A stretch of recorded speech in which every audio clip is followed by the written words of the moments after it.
Егер сен адамдардың сен туралы айтқан сөздерінен шаршаған болсаң, мына нәрсені есіңде ұста, мына нәрсені әрқашан ұмытпа. Ғалымдардан, данышпандардан жеткен мынандай сөздер бар. Адамдардың сөздерінен құтылам деп ойлау, ол ақымақтық дейді. Өйткені жаратушы ұлы Алланы адамдар баласы бар деген, Алланың қызы бар деген, Алланы үштің біреуі деп айтқан.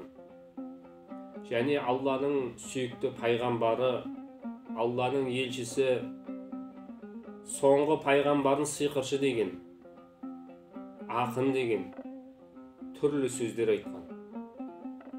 Алланы және Алланың пайғамбарын олар түрлі сөздермен әңгіме айтқан.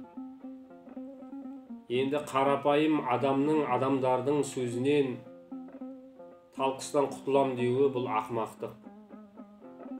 Сол айтылып жатқан сөздерді,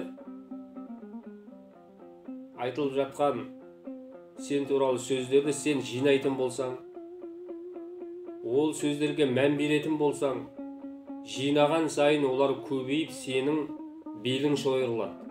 Сөйтіп сен алға қойған мақсатыңа, алға қойған жетем деген арманыңа жете алмай жарты жолда қаласың. Керісінше сен олардың сөздерін өзіңнің арманыңа жететін, алға қойған мақсатыңа жету жолында баспалтақ қыл.